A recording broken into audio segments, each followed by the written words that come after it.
Hello everyone, welcome to the lecture number 5 of the rotational motion topic, and today we are going to discuss about the radius of gyration and we will discuss some problems which is related to the moment of inertia topic. Let's start. The first topic we are going to discuss, that is the radius of gyration.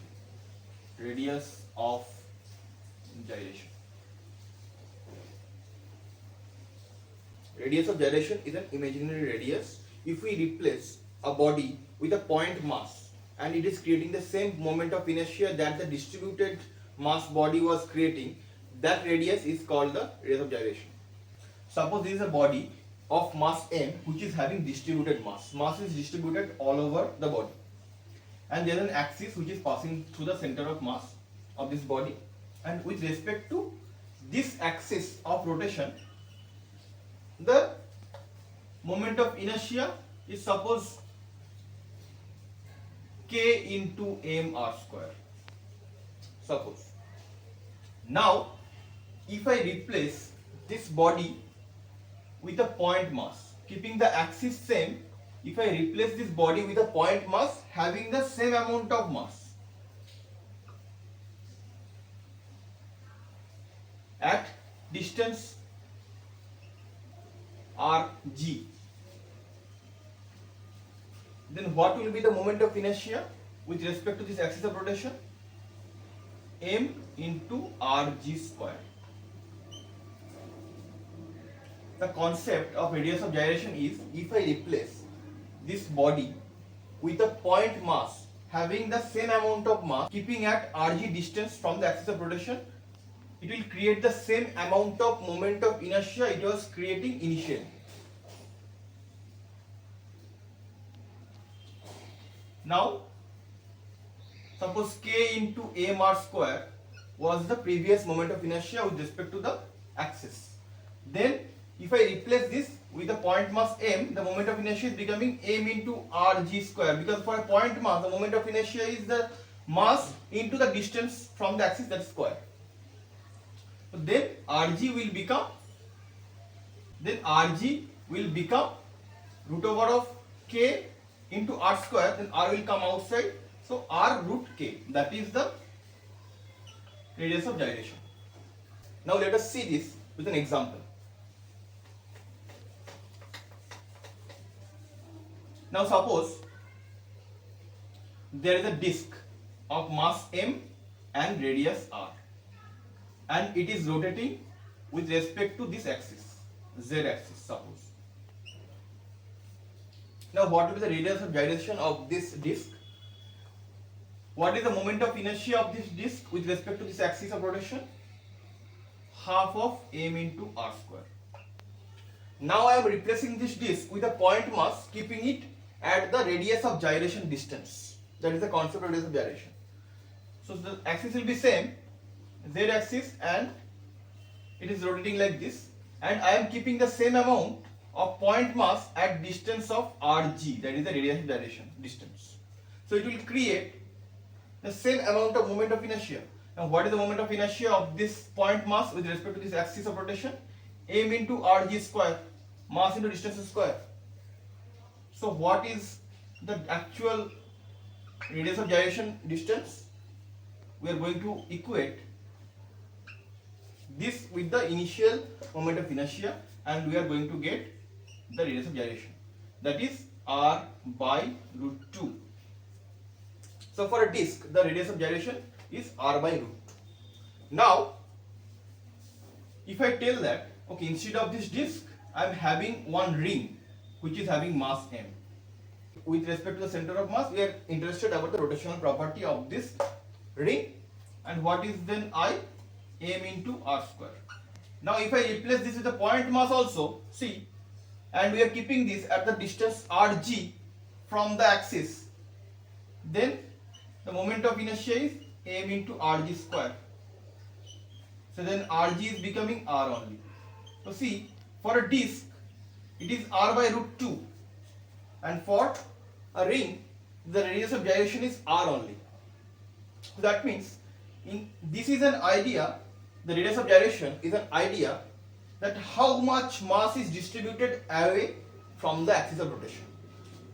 So if radius of gyration is higher, you can tell that mass is distributed away from the axis of rotation. Just in the case of ring, mass is distributed away from the axis of rotation, and in the case of a disc, mass is distributed not exact r distance away from the axis of rotation, but at r by root 2 distance away from the axis of rotation. So to compare between two different bodies, radius of gyration is going to give you the sense of the mass distribution away from the axis of rotation. So in the case of a sphere of mass m, what is the moment of inertia? 2 by 5 into m into r square. So what is going to be the radius of gyration of a solid sphere? M into rg square, where rg is the radius of gyration for the solid sphere. Then value of rg is root over of 2 by 5 into r. So it is giving an idea how mass is distributed from the axis of rotation. So in the case of a hollow sphere, we know the moment of inertia is 2/3 m into r square. Then if we are equating this with m into rg square, rg we are getting root over of 2 by 3 into r. So see, as we discussed in the last lecture, that for a case of hollow sphere, mass is distributed away from the axis of rotation compared to the solid sphere. In case of the solid sphere, mass is not distributed very much away from the axis of rotation, but at root over of 2 by 5 into r distance from the axis of rotation. That in the case of a hollow sphere, it is root over of 2 by 3 into r only. So that is an idea of radius of gyration.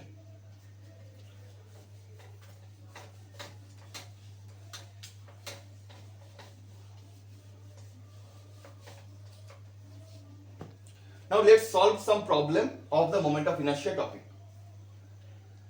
Now the problem number 1 we are going to discuss, that is of a rod. With respect to one extreme end, we are interested about the rotational property of this rod, and rod total mass is given as capital M and the length is given as L. The length is from here to here, the length is L, capital L. But here mass is not distributed uniformly, but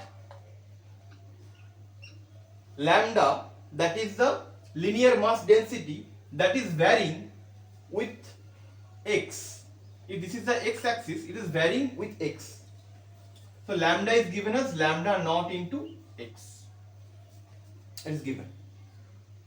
So in case if the mass is distributed uniformly, then you know what is the value of the moment of inertia of a rod having length L and mass m with respect to one extreme end, that is m L square by 3, that you know. But in this problem, lambda or the linear mass density, that is varying with x. The more you are going away from the axis of rotation, the linear mass density is increasing. So at the extreme end, more mass is distributed. So at this point, the mass distribution is almost 0. X you put 0, you will get the mass distribution 0. At x equal to L, the value of lambda or the linear mass density, that is lambda naught into L. It is varying linearly with distance. So see, for the uniform mass distribution, at least from this problem only you will be able to tell that as the mass distribution is skewed towards L distance from the axis of rotation, this moment of inertia of this rod will be higher than this one, because here mass is uniformly distributed, but here mass is distributed away from the body because lambda is varying with x. Now how to solve this problem? Now let us find out what is the value of the total mass. Lambda is the linear mass density, that means per unit length the mass is lambda. So at distance x, if I consider one differential element of length dx, the mass density at this point is going to be lambda naught into x only. So for this small length dx, the linear mass density is going to be lambda equal to lambda naught into x, that is a function of x. Now what is going to be the mass of this small length element? Lambda naught into x. So unit length mass is lambda naught into x. So for dx length, the mass will be lambda naught into x into dx. That is our small mass dm. Now what is the total mass? M. Total mass, that means I have to integrate these small masses and we can find out the total mass of the rod, that is given m. So let's integrate it from 0 to L. So lambda naught into x square by 2, limit from 0 to L, then lambda naught into L square by 2, that is we are getting total mass m. That is clear. If we have to find out the moment of inertia, so for this small mass m, what is the moment of inertia? Small moment of inertia di is x square into dm. We are just multiplying the distance square and with that particular mass. Then you have to integrate this moment of inertia, or we have to do the summation for the small moment of inertia, and then we will be able to find the total moment of inertia of the body. Total moment of inertia is going to be d integration of di x square dm from 0 to L. Now let us put the value of dm here. Integration of x square lambda naught x dx from 0 to L. It is becoming lambda naught 0 to L x cube dx. It is becoming lambda naught x to the power 4 by 4 from 0 to L. So we will put lambda naught L to the power 4 by 4. That is our moment of inertia. But if we have to compare it with the uniformly distributed mass rod, then we have to put the value of this lambda naught in this moment of inertia. So what is that? Moment of inertia of this rod, we are getting that lambda naught into L to the power 4 by 4. And we know what is the value of lambda naught from this equation? Lambda naught equal to 2m by L square. Let us put that. 2m by L square into L to the power 4 by 4 m L square by 2. That is the moment of inertia for this body. See, this moment of inertia of this non-uniformly distributed rod or linear density is varying with linearly with x. In this case, moment of inertia is becoming m L square by 2. But for a uniformly distributed rod, it is m L square by 3. So see here, it is more than the uniformly distributed rod. Now let us find out the radius of gyration for these two rods. So for uniformly distributed rod, if the radius of gyration is Rg1, so we can write that m into Rg1 square, that is equal to ml square by 3. In case of this linearly varying mass density rod, it is ml square by 2, Rg2. So this is the moment of, so Rg1 equal to L by root 3.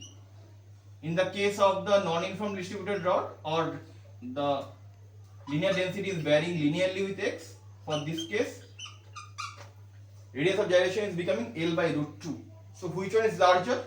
This one or this one? This one is larger because in the denominator we are having less number, less value.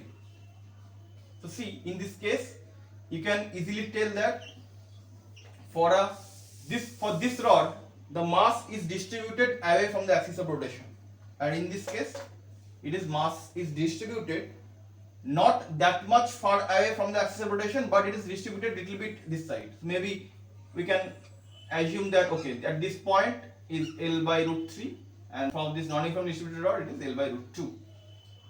Now let's solve another problem of moment of inertia. So this L kind of structure is given.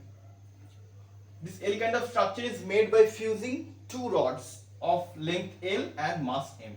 So from here to here the length is L and mass is m, from here to here. The length is L, mass is M. And we are interested about the rotational property with respect to this axis. If one axis is there, this entire L rod is rotating like this. So what will be the value of the moment of inertia with respect to that axis that we have to find out. Now how to do that? So there are two parts. This is the first part and this is the second part. Is this rod, first part is this rod. And both of these rods are having uniformly distributed mass throughout the length.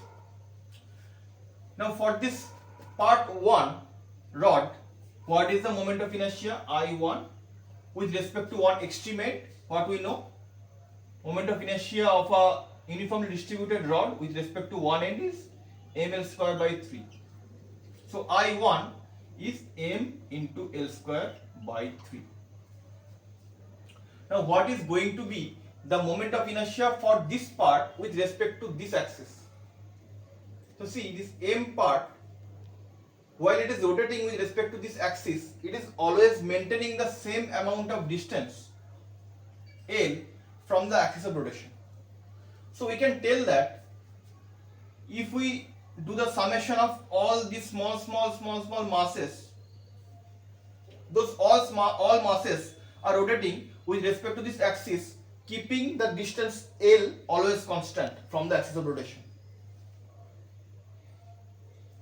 So the moment of inertia of the second part of this structure, as m mass is always maintaining the same distance with respect to this axis of rotation, the I2 will be m into L square only. The only one assumption is this thickness or width of this rod is very small or negligible.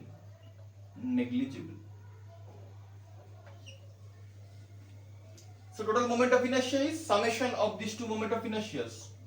So Iz of this L structure is I1 plus I2 only.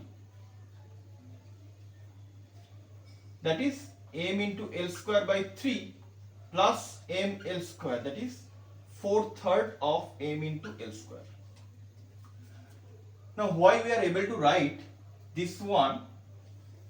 Because if this is the rod with respect to this axis, if we are interested about this axis, then moment of inertia of this rod will be 0. ICOM will be 0. Because as I told, it is having negligible thickness or width in this direction. That's why we can write ICM is 0.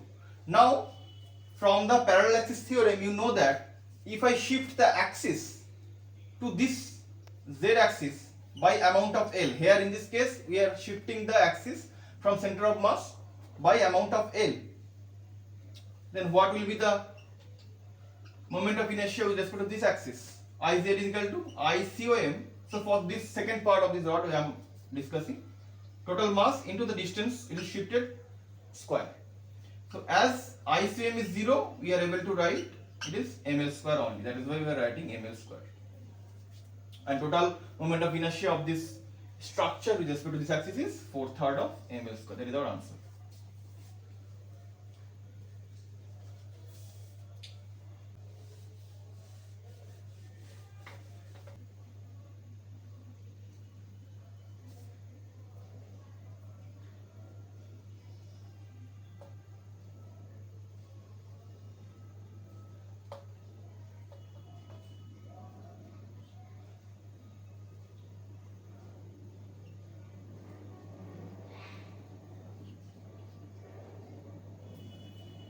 Now let's see another problem. This is a similar problem. One rod of mass m and length L is kept like this, making an angle 30 degree with the axis of rotation. And we are interested about the rotational property with respect to the z axis. We have to find out what is going to be the moment of inertia with respect to z axis. It is not going to be ml square by 3 because the mass is not distributed in this direction. Mass is distributed angularly.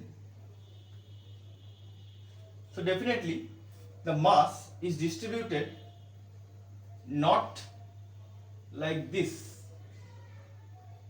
not like this. So mass is distributed towards the axis of rotation.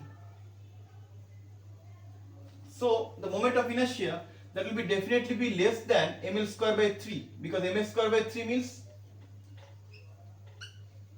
this is the case, or this is the diagram of ml square by 3 moment of inertia of a rod. But mass is distributed towards this axis. So moment of inertia definitely will be lesser than this ml square by 3, because here some mass is distributed towards the axis also. Now see, there is a shortcut trick.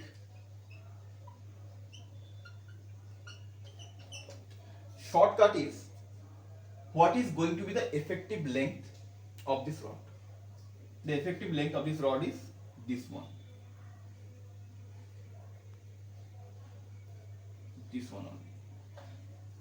That means same amount of mass will consider, and the length or effective length will consider that this is this amount only.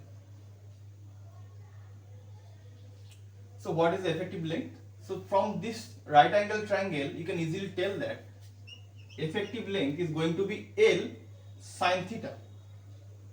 L sine theta. In this case, it is sine 30. Now you can find out with respect to one extreme end what is the moment of inertia. M into L is square by 3, M by 3. Here LE or effective L is L by 2 square. So it will become L square by 4 by 12 IZ. That is our answer. So we have to convert to a rod of length L equivalent or L effective, that is going to be the moment of inertia of this rod, MLE square by 3.